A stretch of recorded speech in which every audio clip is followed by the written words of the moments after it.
제44장 상상력의 위험한 지배. 이멀락이 말했다. 정신적 질환은 우리가 믿는 것보다 훨씬 자주 발생합니다. 다만 우리가 피상적으로만 관찰하는 탓에 그것을 잘 모르고 있을 뿐이죠. 엄밀하게 따져 말한다면 아마 정신이 완전히 똑바른 상태에 있는 사람은 아무도 없다고 할 수 있을 것입니다. 상상력이 이성을 지배할 때가 전혀 없는 사람, 자신의 주의력을 의지에 의해 완전히 조절하고 통제할 수 있는 사람, 자기 마음대로 생각을 떠올렸다 사라지게 할 수 있는 사람, 그런 사람은 이 세상에 아무도 없습니다. 인간이라면 누구나 때때로 터무니없는 생각에 휩싸여서 이성적인 한계를 넘어선 과도한 희망이나 두려움을 품는 경우가 있기 마련입니다. 이성을 지배하는 공상의 힘은 모두 어느 정도 비정상이라고 할 수 있습니다. 하지만 우리가 그것을 통제하고 억누를 수 있는 한 그 힘은 다른 사람의 눈에 보이지 않을 뿐더러 우리의 정신 능력을 해치는 요인으로도 간주되지 않습니다. 오직 우리가 그것을 다스릴 수 없게 될 때만, 그래서 그것으로 인해 말이나 행동에 분명한 영향을 받게 될 때만 그것은 광기로 선언되는 것이지요. 허구의 세계에 빠져 상상력의 날개를 펼치는 이런 조용한 사색을 지나치게 즐기는 사람들이 흔히 탐닉하는 유의입니다. 인간은 혼자 있을 때 언제나 일에만 열중해 있지는 않습니다. 생각을 집중하여 일에 몰두한다는 것은 사실 너무 힘들어서 오래 지속될 수 없지요. 탐구의 열정은 때때로 나태나 실정 따위에 굴복하기 쉽습니다. 그런데 그럴 때 외적인 기분 전환거리가 아무것도 없는 사람은 자기의 생각 속에서 즐거움을 찾을 수밖에 없지요. 그리고 그 결과 자신의 실제 존재와는 다르게 자신의 모습을 상상하게 됩니다. 자신의 실제 모습에 만족하는 사람은 세상에 아무도 없으니까요. 아무튼 그는 곧이어 미래의 끝없는 가능성 속을 멋대로 돌아다니면서 상상할 수 있는 모든 상황으로부터 현재 그가 가장 원하고 있는 것만을 골라냅니다. 그러곤 실현 불가능한 온갖 기쁨으로 자신의 욕망을 즐겁게 달래주면서 현실에서는 도달할 수 없는 경지까지 자신의 자부심을 올려놓고 거기에 한껏 빠져듭니다. 그의 마음은 장면을 바꿔가며 상상의 춤을 추고 온갖 종류의 쾌락을 온갖 방식으로 결합시켜 아무리 운이 좋고 조건이 좋아도 현실에서는 결코 얻을 수 없는 그런 기쁨에 탐닉하게 됩니다. 그러다가 시간이 지나면서 어떤 특정한 일련의 생각들이 그의 관심을 사로잡아 그 밖의 다른 지적 만족은 모두 거부되고 맙니다. 그러면 그의 마음은 삶이 지겹거나 한가로울 때마다 그가 좋아하는 생각들을 떠올리고 진실의 쓰라린 맛에 속이 상할 때마다 그런 생각들이 주는 감미로운 거짓의 향연에 빠져 위안을 얻곤 합니다. 공상의 지배는 점차 확고해져 가는데 그것은 먼저 오만방자해지다가 시간이 흐르면 마침내 전제적인 폭군이 되고 맙니다.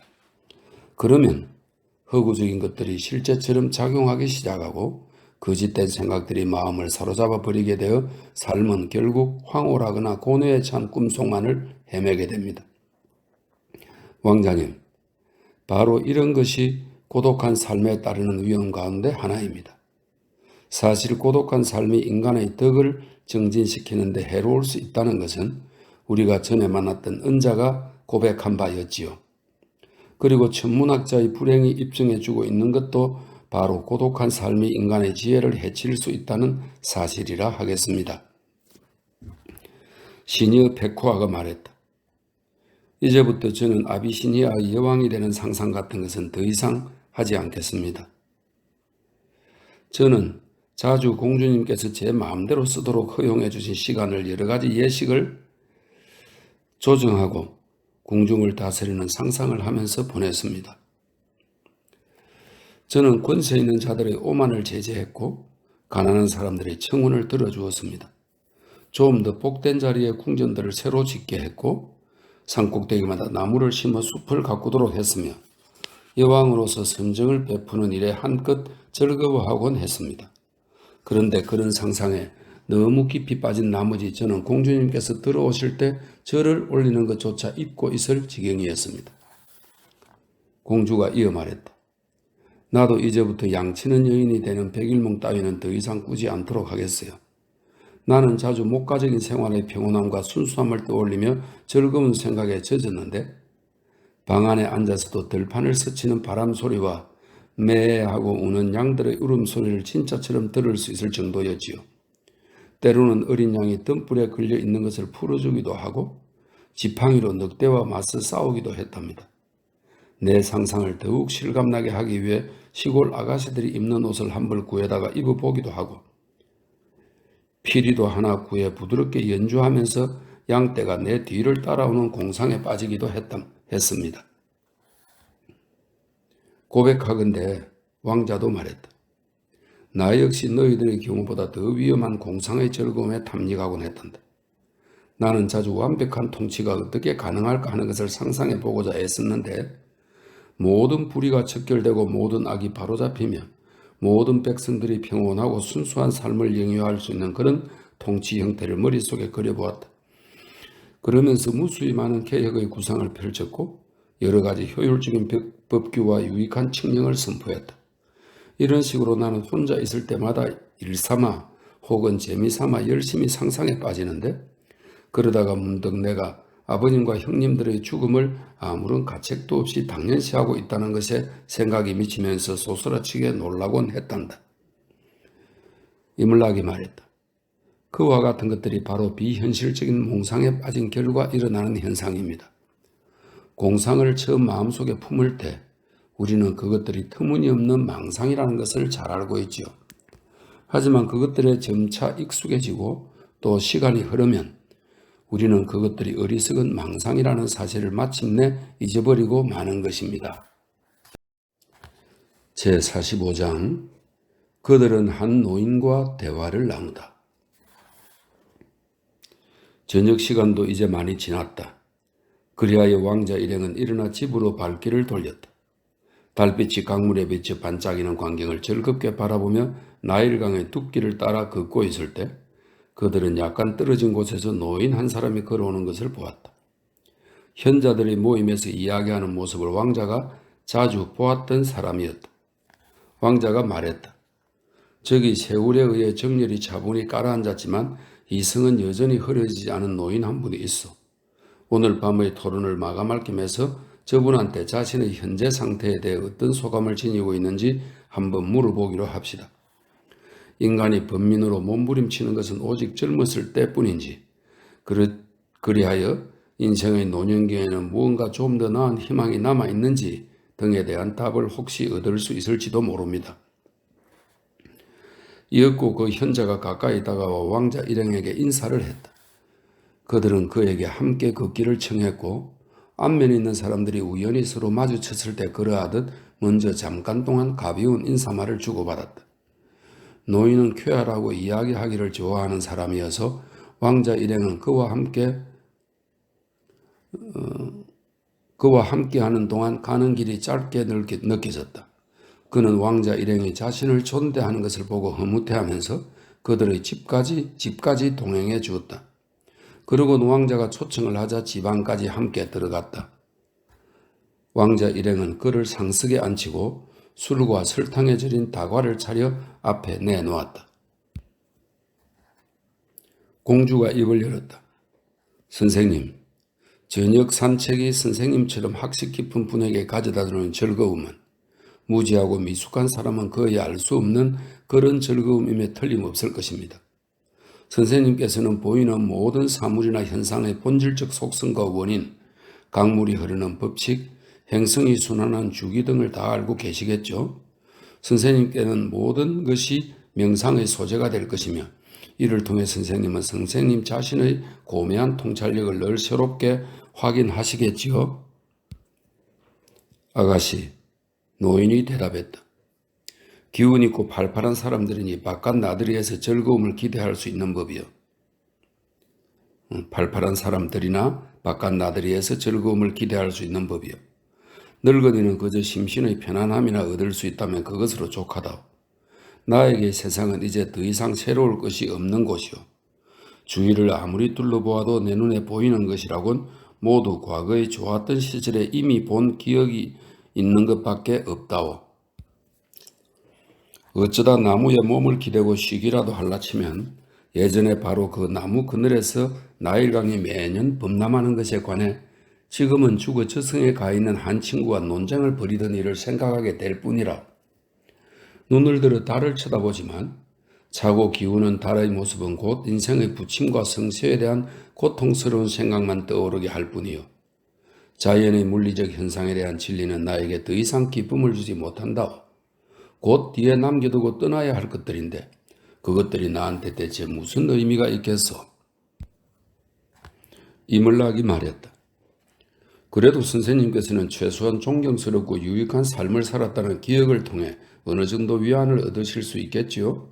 게다가 사람들이 모두 입을 모아 선생님께 드리는 칭송도 누리실 것이라 말입니다. 누리실 것이고 말입니다. 현자가 한숨을 쉬며 대답했다. 사람들의 칭송이라는 것은 늙은이에게는 공허한 소리에 불과하다. 나에게는 자식의 명성을 기뻐할 어머니도 없고 남편의 영예를 함께 나눌 아내도 없어. 친구들도 그리고 경쟁자들조차도 모두 나보다 먼저 저 세상으로 갔어. 이제 나에겐 아무것도 중요하지가 않다오. 나와 관계가 있거나 내가 영향을 끼칠 수 있는 사람이 나 자신 말고는 아무도 없기 때문이요. 젊은이는 박수갈채를 받고 기뻐하기 마련이라오. 그들에게는 박수갈채가 미래의 이로움을 보증해 주는 것으로 여겨질 수 있고 인생에 대한 기대 또한 멀리 뻗어 있기 때문이요. 하지만 이제 노쇠하고 쇠약해져가는 나는 사람들의 악의에 대해 두려워할 것이 거의 없으며 사람들의 호감이나 존경으로부터도 기대할 게 더더욱 없다오. 혹시 사람들이 나한테 빼앗아갈 것이 아직 좀 남아있을지 모르나 별것 아니며 사람들이 나에게 해줄 수 있는 것은 아무것도 없어. 재물이 있어봤자 이제 아무 소용이 없을 것이고 높은 직분도 고역이기만 할 것이요. 지난 인생을 회상할 때 내 눈앞에 떠오르는 것은 내가 많은 선행의 기회를 놓쳐버렸고 많은 시간을 하찮은 것들에 낭비해버렸으며 또 그보다 더 많은 시간을 게으르게 멍하니 허비해버렸다는 사실들 뿐이라오. 계획만 하고 시도해보지 못한 또는 시도는 했으나 끝내지 못한 좋은 계획들이 얼마나 많은지 모른다. 나는 마음을 괴롭힐 중대한 범죄 같은 것은 어떤 것도 범한 바가 없어서 어느 정도 평온한 심정으로 있긴 하오. 하지만 그래도 여전히 나는 내 생각을 희망이나 근심 따위에서 벗어나게 하려고 애쓰고 있다오. 비록 이성적으로는 그것들이 부질없는 것임을 잘 알고 있을지라도 그것들은 여전히 예전처럼 내 마음을 지배하려 하기 때문이오. 다만 나는 차분하고 겸허한 마음으로 머지않아 내 운명이 다하는 그날을 기다리면서 저 세상에서의 좀 더 나은 존재 상태에서는 이승에서 발견할 수 없었던 진정한 행복을 그리고 이승에서 도달하지 못한 진정한 덕을 마침내 얻게 되리라 희망하고 있을 뿐이라오. 노인은 말을 마치고 몸을 일으켜 떠났다. 그의 이야기를 듣던 왕자 일행은 장수를 누리고 싶은 희망이 별로 간절해지지 않았다. 이윽고 왕자가 기분을 돌리려는 듯 이런 이야기를 듣고 실망하는 것은 타당하지 않다고 말했다. 왜냐하면 원래부터 노년기는 행복한 시기로 여겨진 적이 결코 없었기 때문이라는 것이다. 왕자는 또 노쇠하고 병약해진 상태에서 평온한 마음을 얻는 게 가능하다면 원기 왕성하고 활기 찰 때 행복을 누리는 일도 가능할 것이라고. 즉 인생의 저녁이 고요할 수 있다면 인생의 한낮이 눈부신 것도 충분히 가능한 일일 것이라고 말했다. 공주는 노인들이란 불평이 많고 심성이 뒤틀려 있어서 새롭게 세상에 발을 내디딘 사람들의 기대를 꺾어버리기 좋아하는 것 같다고 말했다. 그녀는 큰 재산을 가진 사람들이 자신의 상속자를 시기하는 마음으로 바라보는 것을 본 적이 있으며 많은 사람들이 인생의 즐거움을 자기네들이 직접 누릴 수 있는 동안에 한해서만 인정하고 그 이상은 인정하려 하지 않는 것을 자주 보았다고 말했다. 페쿠아도 아까 그 노인이 겉보기보다 훨씬 더 늙은 사람 같다고 말하면서 그의 불평을 우울증으로 인한 정신착란의 탓으로 돌리고 싶어 했다. 만약 그게 아니라면 그녀가 생각하기에 그는 불행한 삶을 산 사람이어서 바로 그 때문에 인생에 대한 불만으로 가득 차 있는 것임에 틀림없었다. 그녀는 무엇보다도 흔히 사람들은 자기 자신의 처지를 바로 인생 일반으로 단정해버리곤 하기 때문이지요. 라고 말했다. 이물락은 젊은이들이 낙담하는 것을 보고 싶지 않았던지라 그들이 그렇게 곧바로 구실을 찾아내어 기분을 북돋은 모습을 보고 미소를 지었다. 그리고 그들과 똑같은 나이였을 때 바로 자기 자신도 그들과 마찬가지로 순수한 행복의 성취를 확인했으며 실망을 이겨낼 위안의 수단을 바로바로 찾아내곤 했다는 것을 기억했다. 그는 별로 달갑지 않은 인식을 그들에게 억지로 깨우쳐 주려고 하지 않았다. 그런 것은 시간이 지나면 곧 저절로 깨닫게 될 것이기 때문이었다. 공주와 그녀의 시녀는 자기네들 방으로 돌아갔다. 하지만 천문학자의 광기가 그들의 마음을 사로잡고 떠나지 않았다. 그래서 그들은 이물락이 천문학자가 물려준 직무를 즉시 시행하여 다음날 아침 태양이 떠오르는 것을 좀 늦추어 주었으면 하고 바랐다. 제46장 공주와 페쿠아는 천문학자를 방문하다. 공주와 페쿠아는 이물락이 이야기한 천문학자에 대해 따로 은밀히 이야기를 나누었다. 그들은 그의 사람됨에 대해 아주 큰 호감을 느끼는 동시에 아주 기이하다는 생각도 들어 더 자세히 알아보지 않고서는 만족할 수 없었다. 그래서 그들은 이물락에게 그들이 천문학자를 만날 수 있는 방법을 한번 찾아보라고 부탁했다. 이것은 쉽지 않은 일이었다. 이 현자는 결코 여자들의 방문을 받아들인 적이 없었던 것이다. 그가 사는 이 도시에는 많은 유럽 사람들이 와서 자기들 나라의 개방적인 풍속에 따라 살고 또 세계의 다른 지역에서 온 많은 사람들도 유럽 사람들처럼 자유스럽게 살아가고 있었지만 그는 그런 적이 없었다. 하지만 공주와 페쿠아는 단념하려 하지 않고 몇 가지 궁리와 제안을 통해 그들의 의도를 성취하고자 애썼다. 자기네들을 공경에 처한 이방인들로 소개하면 어떻겠느냐는 제안을 하기도 했는데 그 현자는 그런 사람들을 언제나 만나준다고 했기 때문이었다. 하지만 얼마간 숙고해본 결과 그런 술책으로는 아무런 교제관계도 형성될 수 없을 것이라는 결론이 났다. 왜냐하면 그래서는 대화가 길게 이어질 수 없고 또 그들이 자연스럽게 천문학자를 자주 방문할 만한 구실도 되지 못할 것이기 때문이었다.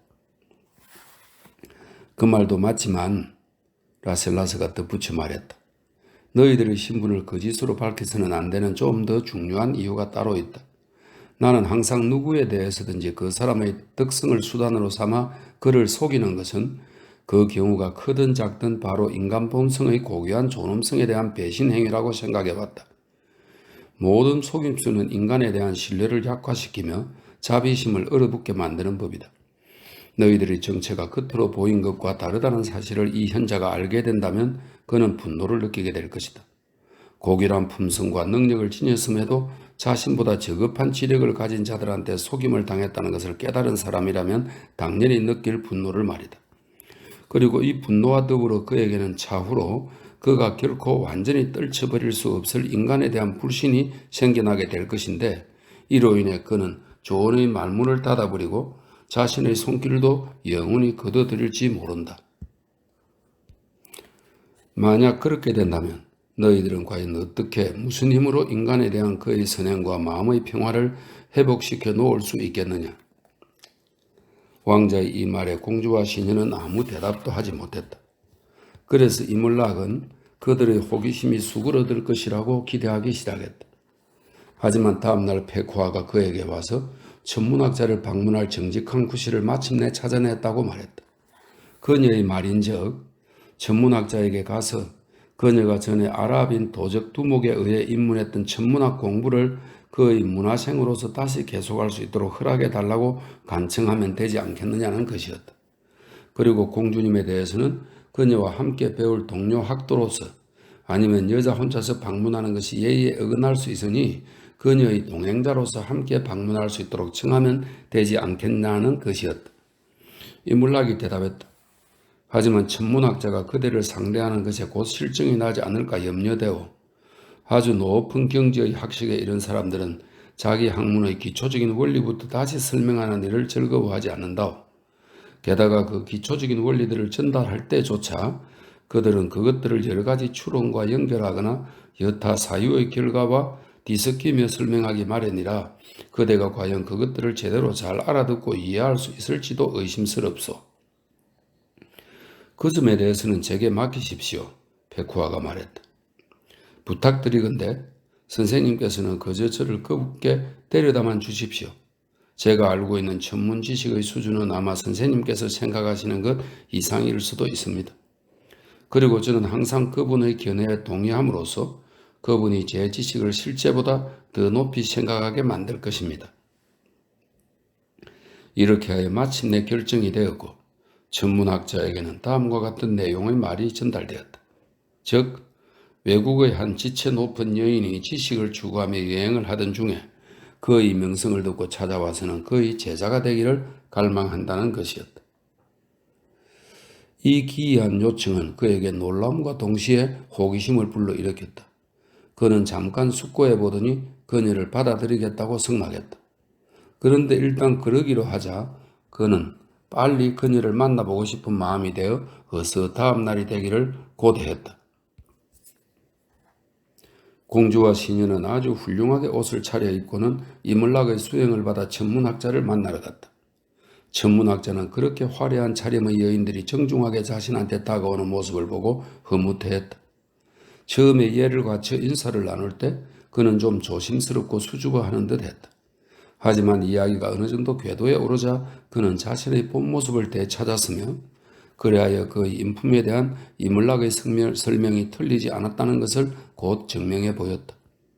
어떻게 해서 천문학의 마음이 끌리게 되었느냐고 그가 물었을 때 페쿠아는 피라미드에서의 사건과 아랍인 두목의 섬에서 보낸 생활에 대해 이야기해 주었다.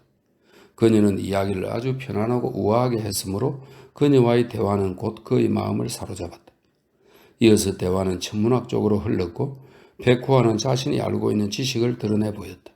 그러자 그는 그녀를 비범한 천재로 여기면서 그렇게 운 좋게 잘 시작한 공부를 중단하지 말고 계속하라고 간곡히 권했다.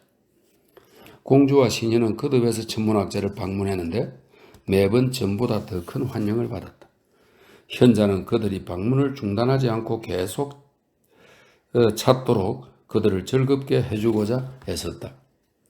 왜냐하면 그들과 함께 있는 동안 그는 자신의 마음이 점점 밝고 명랑해져 가는 것을 깨달았기 때문이었다. 그들을 즐겁게 잘 대해주려고 자신을 추스리며 노력하는 가운데 염려나 근심의 먹구름이 그에게서 점차 사라져갔다. 그리하여 그들이 떠나고 혼자 남아 계절을 조절하는 예의 그 직분으로 다시 돌아가야 하는 시간이 될 때마다 그는 우울한 심정에 사로잡히곤 했다. 공주와 시녀가 그를 찾아와 그의 이야기에 귀를 기울인 지도 이제 몇 개월이 되었다.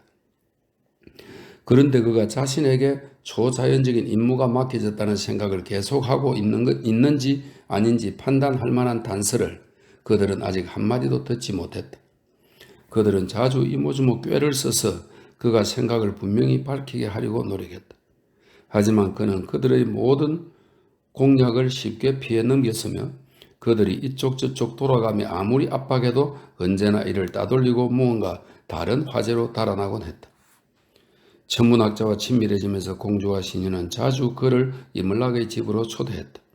그리고 그때마다 특별한 존경의 태도로 높이 모시며 그를 대접했다.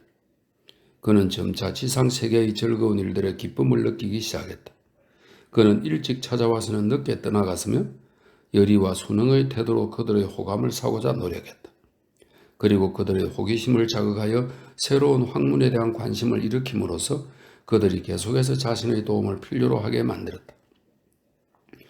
또한 그들이 오락이나 탐구를 위해 소풍이나 나들이를 할 때면 그는 언제든지 그들과 동행하기를 간절히 청했다. 그의 도덕적 고결함과 지혜를 오래 지켜보고 겪어본 결과 왕자와 공주는 자신들의 정체를 그에게 믿고 털어놓아도 아무 위험이 없겠다는 확신을 하게 되었다. 이것은 그들이 해준 정중한 대접으로 인해 그가 혹 어떤 잘못된 기대를 품지 않도록 하기 위해서이기도 한데 어쨌든 그들은 마침내 그에게 자신들의 신분과 여행 동기를 밝혔다. 그리고는 인생의 선택에 대한 그의 의견을 청했다. 현자가 말했다. 세상이 그대들 앞에 펼쳐 보이는 여러 가지 삶의 양태들 가운데 과연 어느 것을 택하는 게 좋을 것인지 나는 그대들에게 가르쳐 줄 수 없다오. 내가 말할 수 있는 것은 오직 내가 선택을 잘못했다는 것뿐이요. 나는 삶에 대한 체험도 없이 공부에만 일생을 다 바쳤어. 대부분 그저 아주 멀리 동떨어지게만 인간에게 쓸모있는 그런 학문들을 성취하느라 말이요. 비록 지식을 얻긴 했지만 나는 인생의 일반적인 즐거움을 모두 그 대가로 치러야 했어. 여인과의 다정하고 우아한 교제를 누리지 못했으며 행복하게 애정을 주고받는 가정생활도 해보지 못했소. 내가 혹 다른 학자들보다 무언가 탁월한 것을 이루었다 할지라도 그것은 두려움과 불안과 노심초사가 동반된 것이었어.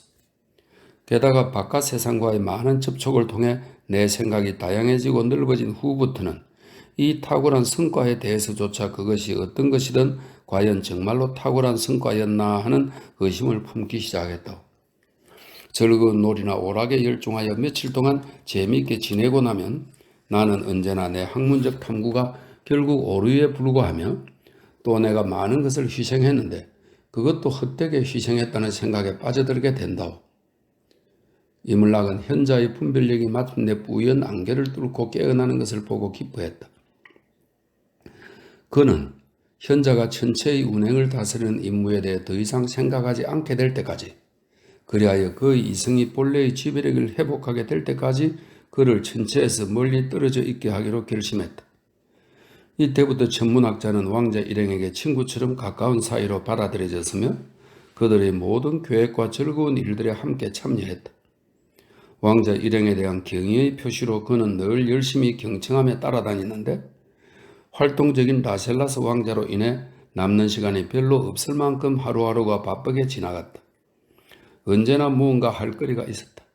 낮에는 이런저런 관찰을 하면서 시간을 보냈고 저녁이 되면 그 관찰한 것들에 대해 이야기를 하느라 시간 가는 줄 몰랐다. 그러곤 저녁이 끝나기도 전에 다음날 할 일의 계획을 세우기에 바빴다. 마침내 현자는 이물락에게 고백을 했는데 인생의 명랑하고 분주한 활동 속에 뒤섞여 시간 나는 대로 이런저런 즐거운 일을 연이어 행하기 시작한 이래로 천체를 다스리는 자신의 권능에 대한 확신이 점차 마음에서 사라져가는 것을 발견했다고 말했다. 그는 또 다른 사람에게 결코 증명해 보일 수 없는 자신의 신념을 점점 의심하게 되었다면서 이성과는 아무런 관계도 없는 원인들로 이 신념은 쉽사리 뒤집어질 수 있다는 사실을 이제 깨닫고 있다고 말했다. 몇 시간 동안이라도 우연히 나 혼자 있게 되는 경우가 생기면 그는 말을 이었다. 나의 그 뿌리 깊은 신념은 곧바로 내 영혼에 달려들어 그여갈 수 없는 강렬한 힘으로 내 생각을 꼼짝 못하게 묶어버린다. 하지만 왕자가 나타나 대화를 나누기 시작하면 내 생각은 금세 자유로워지고 페쿠아가 들어올 때도 그 즉시 노여나게 된다. 나는 마치 습관적으로 유령을 두려워하는 사람과 같은데 말하자면 등불을 켰을 때는 안심을 하면서 공연히 어둠 속에서 두려워 떨었다고 어처구니 없어 하지만 등불을 끄면 곧 다시 공포감에 사로잡히고 마는 그런 사람과 같다. 불이 켜지면 그 공포감을 더 이상 느끼지 않게 되리라는 것을 잘 알고 있으면서도 말이요. 하지만 나는 때때로 혹시 내가 직무태만이라는 죄를 범함으로써 마음의 평온을 누리고 있는 것은 아닌가? 나에게 맡겨진 중대한 책무를 내가 자진해서 망각하고 있는 것은 아닌가 하는 불안에 빠지기도 한다. 만약 내가 잘못을 알고 있으면서도 계속 괜찮다고 나 자신을 방치하고 있는 것이라면 혹은 분명한 확신도 없이 그저 스스로의 평안함에 의거해 이토록 중요한 문제를 해결해 버리고 있는 것이라면 내 죄악은 그 얼마나 끔찍한 것이겠소. 이물락이 대답했다.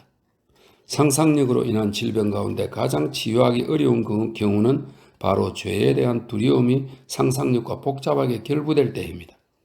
그런 경우 공상과 양심은 서로 번갈아 가면서 우리에게 작용하고 영향을 끼치는데 그 작용의 교체가 너무 빈번하기 때문에 공상으로 인한 착각은 양심의 명령과 구분되지 않습니다. 공상을 통해 부도덕하거나 불경스러운 생각이 우리 마음속에 떠오를 때 그것들이 우리에게 고통을 주면 우리 마음은 곧바로 그것들을 물리쳐 쫓아버립니다. 하지만 우울하고 병적인 생각들이 의무감을 형태를 띠고 나타나는 경우에는 그것들은 아무 저항도 받지 않고 우리의 정신 능력을 장악해버립니다. 그것들을 배척하거나 쫓아내기를 우리가 두려워하기 때문이지요. 바로 그런 이유로 미신적인 생각들은 흔히 우울한 성격을 띠고 우울한 생각들은 거의 항상 미신적인 성격을 띠기 마련입니다. 하지만 소심한 마음에서 비롯된 그런 생각들이 선생님의 한층 높은 능력인 이성을 지배하지 않도록 하십시오. 태만이라는 죄를 범할 위험은 오직 어떤 책무가 주어져 있을 때만 가능한 것입니다. 그런데 선생님께서 공상에서 벗어나 이성적으로 생각하신다면 선생님의 그 책무라는 것은 사실 거의 존재하지 않을 뿐더러 혹 조금이나마 존재한다 해도 그건 역시 날마다 점점 없어지고 있다는 것을 곧 깨닫게 되실 것입니다. 선생님의 마음을 여시고 때때로 빛이 얻는 이성의 빛을 받아들이십시오. 양심의 가책이 선생님을 사로잡고 괴롭힌다면 물론 맑은 정신일 때는 그것의 근거 없음을 쉽게 간파하시겠지만 그렇지 않은 경우 그것들과 맞서 상대하려 하지 말고 그것으로부터 달아나 일상적인 일에 몰두하든가 아니면 백호아를 만나러 가든가 하십시오. 그리고 다음과 같은 사실을 항상 염두에 두십시오. 선생님께서는 거대한 인류 집단을 구성하는 극히 작은 한 존재에 불과하며 따라서 초자연적인 능력이 은혜나 고통으로 특별히 주어질 만큼 선생님께서 무슨 비범한 덕이나 악을 지니고 있는 것은 아니라는 사실을 말입니다. 제47장 왕자가 들어와 새로운 화제를 꺼내다. 천문학자가 말했다. 그 모든 것은 나 역시 자주 생각했던 바이요. 하지만 내 이성은 통제할 수 없고 저항하지 못할 생각에 너무나 오래 압도되어 왔던지라 스스로 내린 결정조차 신뢰하지 못하는 지경에 이르렀다. 그러나 나는 이제 깨달았어. 터무니없는 망상이 내 자신을 은밀히 갉아먹도록 내버려 둠으로써 내가 마음의 평온을 얼마나 치명적으로 희생시켰는지를 말이요. 다만 우울한 생각을 하는 사람은 다른 사람과의 대화를 피하는 법이고 또 내 고민을 나눌 만한 사람을 만나지도 못한 탓에 나는 그동안 말을 못하고 있었던 것이요. 고민에서 놓여날 것을 확신하면서도 말이요. 이제 그들을 통해 마침내 내 기쁨과 생각이 틀리지 않다는 것을 확인하게 되어 나는 무척 기뻐. 그대는 쉽게 미혹당하지 않는 사람인데다가 또 남을 미혹하려는 동기나 의도 같은 게 전혀 없는 사람이기에 그렇소. 나는 이제 앞으로 여러 가지 세상 일에 참여하며 살아가는 동안 그토록 오랫동안 나를 지배해온 어두운 미망이 완전히 그쳐 사라지기만을, 그리하여 남은 인생을 평온하게 보낼 수 있기만을 희망하고 있다오. 이물락이 말했다. 선생님의 학식과 덕을 생각할 때 충분히 그렇게 될 수 있을 것입니다. 그때 라셀라스가 공주와 시녀를 데리고 들어왔다. 그는 이물락과 천문학자에게 다음날 할 새로운 소일거리를 생각해낸 것이 있느냐고 물었다. 네카야가 말했다. 사람의 인생이란 변화에 대한 어떤 기대가 있을 때만 행복할 수 있게끔 되어 있나 봅니다. 변화 그 자체는 사실 아무것도 아닌데 말이에요. 바라던 어떤 변화가 일어났을 때 우리는 바로 그 다음 순간 또다시 새로운 변화를 원하게 됩니다. 하지만 세상에는 색다른 것이 아직 많이 남아있을 테니 자, 내일 또 무언가 이제까지 보지 못한 새로운 것을 좀 구경시켜 주세요. 라셀라스가 말했다. 다양한 변화는 생활에 만족하기 위해서 꼭 필요한 요소인지라 우리가 살던 그 행복의 골짜기조차 똑같은 향락난 대풀이 되자 나는 실증이 나게 되었지요. 하지만 나는 나중에 성 안토니오 수도원의 수도승들을 보았을 때 참을성이 없었던 나 자신을 꾸짖지 않을 수 없었습니다. 왜냐하면 그 수도승들은 변화없는 삶을, 그것도 기쁨이 아니라 고행만이 늘 똑같이 이어지는 삶을 아무런 불평도 없이 묵묵히 견뎌내고 있었기 때문입니다. 이물락이 대답했다. 고요한 수도원에서 살고 있는 그 수도승들은 행복의 감옥에 살고 있는 이비시니아의 왕자들보다 오히려 더 나은 삶을 살고 있다 하겠습니다. 수도승들은 무엇이든지 늘 적절하고 타당한 동기를 바탕으로 그 일을 수행합니다. 그들은 노동을 통해 생활에 필요한 것들을 마련합니다. 따라서 그들에게 노동은 게을리할 수 없는 일과이자 그 보답이 확실하게 주어지는 행위이지요. 그들의 종교적 헌신은 내세의 다른 존재 상태를 맞이하기 위한 준비 행위입니다. 그들은 점점 다가오는 그 다른 존재 상태를 늘 상기하면서 그것에 합당한 존재가 되고자 노력하는 것이지요. 그들의 시간은 규칙적으로 분배되어 있는데 한 가지 의무를 실행하면 곧바로 다른 의무가 바로 이어져서 할 일이 정해지지 않은 채 무엇 할까 선택하느라 마음이 오락가락하는 경우가 없습니다. 흐리멍덩한 무의의 목매에 빠지는 법도 없고 말입니다. 항상 무언가 일정한 과제가 마련되어 있어 적절한 시간에 이를 수행하게끔 되어 있는 것이죠. 게다가 수고하며 노동하는 것은 그들에게 즐거운 일입니다. 왜냐하면 그것은 경건한 신앙행위로 바로 그 행위를 통해 그들은 자신들이 영원한 지복을 향해 매 순간 나아가고 있다고 생각하기 때문입니다. 네카야가 말했다. 선생께서는 수도원의 규율을 따라 사는 것이 다른 어떤 삶보다도 더 거룩하고 흠없는 것이라고 생각하는 건가요?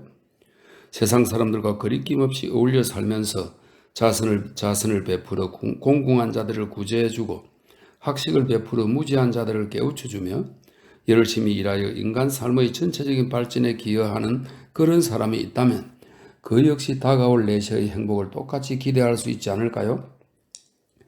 비록 그가 수도원에서 실천하는 고행 같은 것을 행하지 않고 형편이 닿거나 여유가 되는 대로 해롭지 않은 즐거움들을 그들에게 허용하여 누린다고 해도 말입니다. 스스로에게 즐거움 등을 스스로에게 허용하여 누린다고 해도 말입니다. 그것은 이물락이 말했다. 사실 오랫동안 현자들의 의견을 서로 갈라지게 하고 또 덕이 높은 사람들을 난감하게 했던 문제입니다. 저 역시 어느 쪽이 맞다고 결정하여 말하기가 망설여집니다. 세상 속에서 제대로 잘 사는 사람들은 수도원에서 제대로 잘 사는 사람보다 더 나은 사람이라 하겠지요. 하지만 모든 사람이 다 세속의 삶에 따르는 유혹들을 이겨낼 수는 없는 일입니다. 따라서 만약 그것들을 도저히 물리칠 수 없다면 그런 사람은 은둔의 삶을 택하는 것이 오히려 적절할 수 있습니다. 사람들 중에는 선을 행할 능력도 거의 없고 또 악에 저항할 힘 역시 거의 없는 자들이 있습니다. 또 많은 사람들이 역경이나 고난과 싸우는 것에 지쳐서 오랫동안 헛되게 끌려다녔던 모든 열정들을 기꺼이 내던져 버리고 싶어 합니다. 그리고 노시함과 질병으로 사회의 힘든 직무에서 퇴출당하는 사람들도 많습니다. 수도원에서는 바로 그런 힘없고 약한 사람들이 행복하게 보호받을 수 있는데 지친 사람들은 안식을 얻을 수 있고 뉘우치는 자들은 반성의 묵상을 할 수 있지요. 기도와 명상의 은둔 생활에는 뭔가 인간의 마음과 크게 부합하는 바가 있어서 뜻이 맞는 몇 명의 진지한 동료들과 함께 경건한 사색을 하면서 생을 마감하고 싶다고 생각하지 않는 사람은 아마 이 세상에 거의 없을 것입니다. 그것이 바로 제가 자주 소망하던 바입니다. 백후아가 말했다. 그리고 공주님께서도 자주 저한테 속세의 무리에게 섞인 채 그대로 죽고 싶지 않다고 말씀하셨습니다. 이물락은 말을 계속 이었다. 해롭지 않은 쾌락을 누릴 자유가 누구에게나 있다는 것은 논박의 여지가 없을 것입니다. 하지만 그래도 따져봐야 할 문제로 남는 것은 과연 어떤 것이 해롭지 않은 쾌락인가 하는 것입니다. 네카야 공주님께서 어떤 쾌락을 상상하시든지 간에 그 쾌락의 해악성은 행위 그 자체가 아니라 결과에 있습니다. 쾌락은 그 자체로는 무해한 것입니다.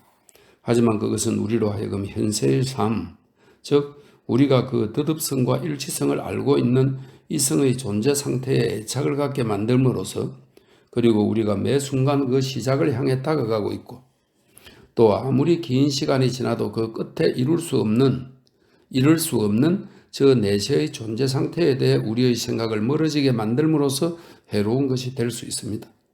금욕이나 고행 역시 그 자체로는 덕행이 아닙니다. 하지만 우리로 하여금 감각의 여러 유혹에서 벗어날 수 있게 해준다는 점에서 그것은 유익한 것이 될 수 있습니다. 물론 우리 모두가 도달하기를 갈망하는 내세의 저 완전한 존재 상태에 이르면 해로울 가능성이 전혀 없는 쾌락과 주저할 필요가 전혀 없는 평안을 누릴 수 있겠지요. 공주는 말없이 잠자코 있었는데 라셀라스가 천문학자를 돌아다보면서 공주의 은둔을 늦출 수 있도록 그녀가 이제껏 본 적이 없는 무언가 새로운 것을 구경시켜 줄 수 없겠느냐고 물었다. 현자가 말했다. 그대들은 그동안 아주 널리 호기심을 뻗치면서 매우 왕성하게 여러 가지 지식을 쌓아왔는지라 이제는 새로운 것들을 찾아내기가 좀처럼 쉽지 않은 상황이요. 하지만 살아있는 자들의 세상에서 더 이상 만나볼 수 없는 새로운 것을 혹시 죽은 자들의 세상에서는 발견할 수 있을지 모르고 이 나라의 경이로운 명물 가운데 하나로 지하 묘지, 즉 고대의 지하 매장지가 있어 인류 초창기에 살았던 사람들의 시체가 안치된 장소인 그곳에는 미이라를 만들 때 사용한 송진으로 인해 아직도 시체가 썩지 않고 그대로 남아있다오. 라셀라스가 말했다. 지하 묘지를 구경하면서 우리가 어떤 즐거움을 얻을 수 있을지 잘 모르겠군요. 하지만 이 밖에는 다른 제한이 없으므로 나는 지하 묘지를 보러 가기로 마음을 정하겠습니다. 그리고 이제까지 행한 다른 많은 것들과 마찬가지로 이것도 의미 있는 일로 생각하겠습니다. 왜냐하면 어쨌든 우리는 무언가 행하고 경험하는 셈이니까요. 그들은 한 무리의 기마 호위대를 고용했다. 그리고 다음날 지하 묘지를 구경하러 갔다. 동굴 묘지로 막 내려가려고 할 때 공주가 말했다. 페쿠아, 지금 우린 또다시 죽은 자들의 거처를 침범하여 들어가려고 한다. 물론 너는 안 들어가고 뒤에 남아있겠지? 하지만 이번에는 우리가 돌아봤을 때 너가 아무 일 없이 안전하게 있는 것을 보게 해다오. 아닙니다. 혼자 남지 않겠습니다. 페쿠아가 대답했다. 공주님과 왕자님 사이에 서서 저도 함께 내려가겠습니다. 그리하여 그들은 모두 함께 내려갔는데 미로 같은 지하 통로를 따라 이리저리 돌아다니며 놀라워했다. 지하 통로의 양쪽에는 시체들이 줄지어 안치되어 있었다. 제48장 이물락이 영혼의 본질에 대해 논설하다. 왕자가 말했다. 이집트인들은 왜 이렇게 많은 비용을 들여 시체를 보존하는 것일까요? 과연 그 이유는 무엇일까요? 다른 나라에서는 시체를 화장하거나 썩어서 흙과 뒤섞이도록 땅에 묻어버리거나 하는데 말입니다. 게다가 어느 나라 사람들이든 한결같이 적당한 예를 갖춰 장례를 치르고 나면 시체들을 곧바로 눈에 보이지 않게 치워버리지 않습니까? 이물락이 말했다. 고대의 관습은 그 기운이 대개 알려져 있지 않습니다. 왜냐하면 관습은 계속 이어져 실행되지만 그것을 낳은 원인은 흔히 없어지고 말기 때문이지요. 미신적인 재래나 의식, 역시 그 기원을 추측하는 것은 헛된 일입니다. 인간의 이성과 무관하게 생겨난 것을 이성적으로 설명한다는 것은 불가능한 일이니까요. 저는 시체를 미이라로 처리하고 보존하는 관행이 생겨난 것은 오직 죽은 사람의 유해에 대한 친지나 친척의 특별한 애정 혹은 정성 때문이었다고 오래전부터 믿어왔습니다. 저의 이 믿음은 더욱 확고해지는데 그것은 이러한 처리 관행이 아무래도 일반적으로는 행해질 수 없었을 것이기 때문입니다. 죽은 자들이 전부 미이라로 보존되었다면 그들을 매장한 묘지는 시간이 지나면서 살아있는 사람들의 주거지보다 더 넓은 자리를 차지하고 말았을 게 틀림없으니까요. 제가 추측컨대 부자나 존귀한 자들의 시체만이 썩지 않도록 보존되었고 나머지 사람들의 경우는 자연의 풍화 과정에 그대로 내맡겨졌을 것입니다. 하지만 사람들의 일반적인 견해에 따르면 이집트인들은 육체가 썩어 없어지지 않고 남아있는 한 영혼도 살아있다고 믿었으며 따라서 이런 방식으로 그들은 죽음을 면하려 했다고 합니다. 네카야가 말했다. 지혜롭다는 이집트인들이 영혼에 대해 어떻게 그런 어설픈 생각을 할 수 있었을까요? 영혼은 혹시 육체가 죽고 난 뒤에 살아있을 수 있다 한다 하더라도 일단은 육체에서 분리되어 버린 상태일 텐데 그것이 여전히 육체의 영향이나 자극을 받는다고 생각하다니 말이 되지 않는 소리 아닌가요? 의심할 여지 없이 이집트인들은 잘못 생각하곤 할 때가 많았소. 천문학자가 말했다. 철학의 빛이 아직 밝기 전이라 미개 신앙의 몽매한 속에 있을 때였으니 당연한 일일 것이요. 사실 영혼의 본성에 대해서는 오늘날 명철한 인식이 가능한 이 모든 조건에도 불구하고 여전히 논쟁이 분분하다오. 그래서 어떤 사람은 영혼이 물질로 되어 있을지 모른다고 아직도 말하고 있다오. 영혼의 불멸성을 믿으면서도 말이요. 이물락이 대답했다. 영혼이 물질로 되어 있다고 주장하는 자들은 실로 예로부터 있어 왔습니다. 하지만 생각을 제대로 할 줄 아는 사람이라면 그런 주장을 했을 리 없다고 저는 믿습니다. 이성적으로 생각할 때 우리는 언제나 정신의 비물질성을 인정하는 결론에 도달할 수밖에 없을 뿐 아니라 모든 감각적 인식과 과학의 탐구 결과 역시 한결같이 물질의 비정신성을 증명해 보이고 있기 때문이죠. 사유 능력이 물질 속의 본질로 내재되었다거나 물질의 각 입자가 사고하는 존재라고 생각하는 사람은 이제껏 아무도 없었습니다. 말하자면 누가 봐도 물질의 각 부분에는 사고 능력이 존재하지 않는다는 것이지요. 그런데 어떻게 물질의 어딘가에 사고하는 부분이 있다고 가정할 수 있겠습니까? 물질이 다른 물질과 구별되는 것은 오직 형태, 밀도, 부피, 움직임, 움직이는 방향 등을 통해서입니다. 그런데 아무리 변화를 주고 달리 결합한다 하더라도 이런 성질들 중 그 어떤 것도 의식과 결합될 수 없습니다. 둥글거나 정사각형이라는 것, 고체이거나 액체라는 것, 크거나 작다는 것, 천천히 또는 빨리 이쪽이나 저쪽으로 움직여질 수 있다는 것 등등은 모두 물질의 존재 양태들로 한결같이 사유능력이라는 성질과는 동떨어진 것들입니다. 이처럼 물질의 사고 능력이 없다고 한다면 물질이 생각할 수 있게 되는 유일한 가능성은 결국 물질에 무언가 새로운 변화를 가하는 것밖에 없을 것입니다. 하지만 물질이 수용할 수 있는 변화 가운데 사유 능력을 수반하고 있는 것은 역시 아무것도 없지요. 하지만 영혼 물질론자들의 경우는 물질에 우리가 아직 모르고 있는 성질들이 있을 수 있다는 것이요. 천문학자가 말했다. 이물락이 대답했다.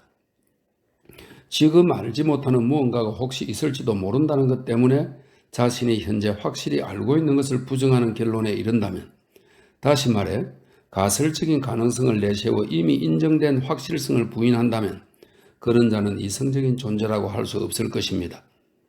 우리가 확실히 알고 있는 물질의 특성은 바로 물질 스스로 움직일 수 없으며 감각이나 생명이 없다는 것입니다. 그런데 이런 확실한 인식을 부정하는 방법이 오직 우리가 현재 모르는 무언가에 의지하는 것밖에 없다면 그것은 결국 인간의 지성으로 파악 가능한 모든 증거를 이미 다 확보했다는 사실을 뜻할 뿐입니다.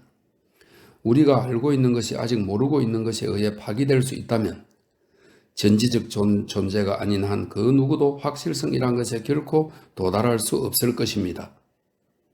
하지만 천문학자가 말했다. 너무 오만하게 창조주의 능력을 제한하여 단정하지는 말아야겠지요. 이물락이 대답했다.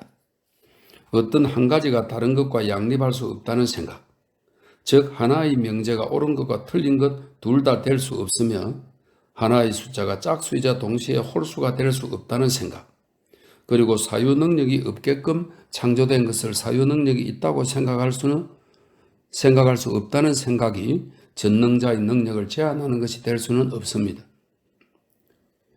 이 문제를 따지는 것이 과연 무슨 큰 쓸모가 있는지 잘 모르겠군요. 네카야가 말했다.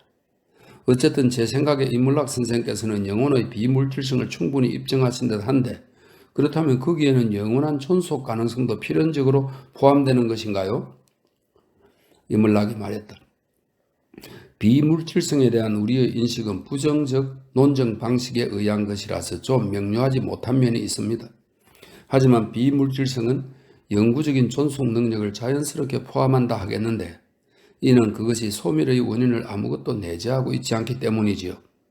무엇이든지 사라져 없어지는 것들의 소멸은 바로 그것을 구성하는 조직이 해체됨으로써 그리고 부분들이 분해됨으로써 일어나는 법입니다. 그런데 구성 부분들이 전혀 없고 따라서 해체의 소지가 전혀 없는 것이 어떻게 자연적으로 썩어서 분해되거나 파괴되어 없어질 수 있겠습니까? 상상하기 어려울 것입니다. 잘 모르겠습니다만 라셀라스가 말했다. 그렇다고 해서 공간적 속성이 없는 것을 상상할 수는 없지 않습니까?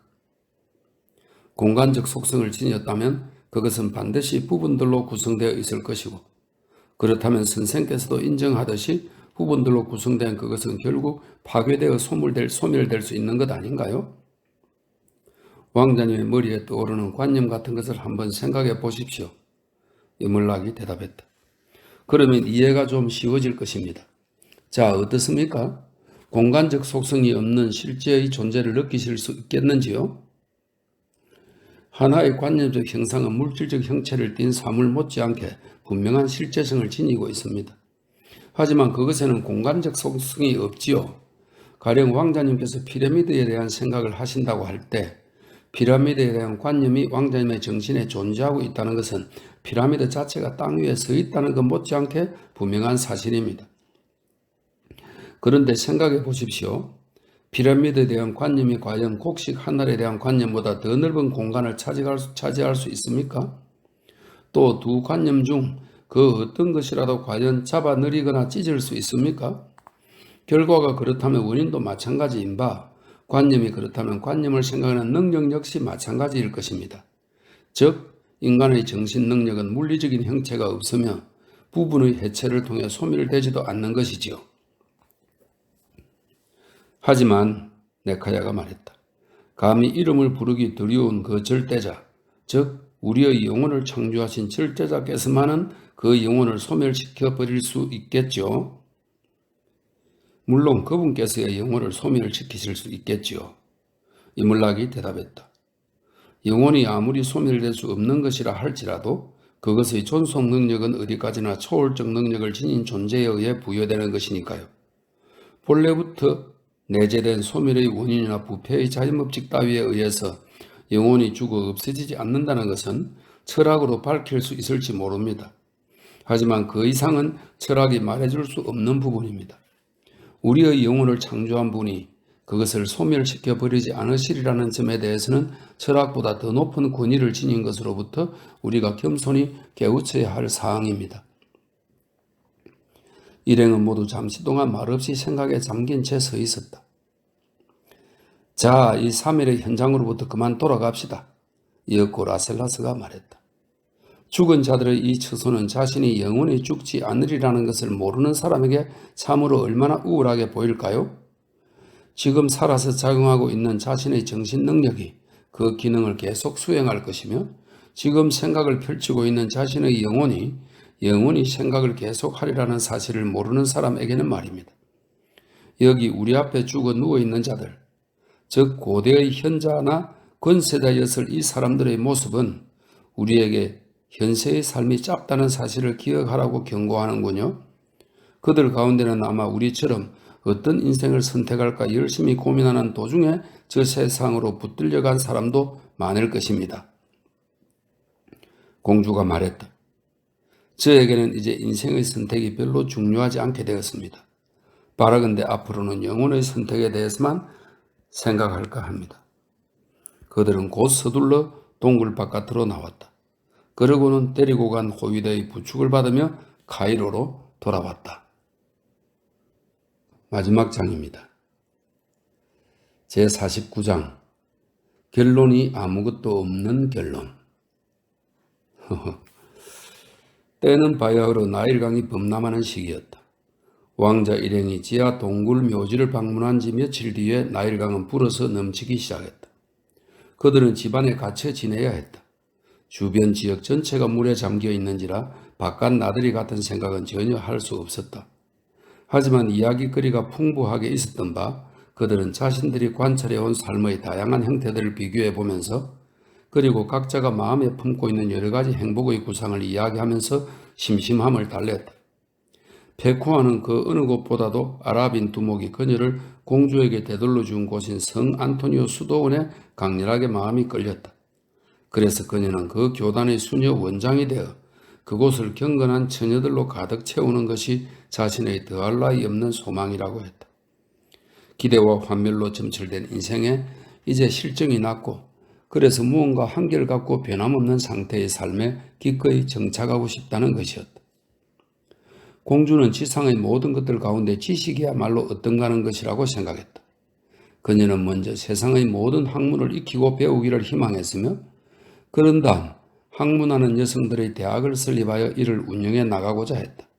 그리하여 노인들과 친교를 나누고 젊은이들을 가르침으로써 지혜의 터득과 전파의 시간을 바쳐 헌신하는 가운데 다음 세대를 위해 분별의 본보기와 경건의 귀감을 양성하고자 했다. 왕자는 조그만 왕국을 하나 다스리고자 했는데 자신이 몸소 정의를 베풀고 나라의 모든 부분을 자기 눈으로 직접 살펴 통치할 수 있는 그런 왕국을 소망했다. 하지만 그는 자기가 다스릴 영토의 크기를 어느 정도로 제한할 것인지 결코 결정하지 못했으며 또한 다스릴 백성의 숫자도 확정하지 못한 채 계속 늘려나갔다. 인문학과 천문학자는 특별히 정한 목적지가 전혀 없이 그저 인생의 물결을 따라 흘러 떠내려가는 것으로 만족하고자 했다. 그들은 자신들이 품은 이런 소망들 중 그 어느 것도 달성할 수 없다는 것을 잘 알고 있었다. 잠시 동안 그들은 앞으로 어떻게 할 것인지에 대해 숙고해 보았다. 그러다가 마침내 강물의 범람이 그치면 아비시니아로 돌아가기로 결심했다.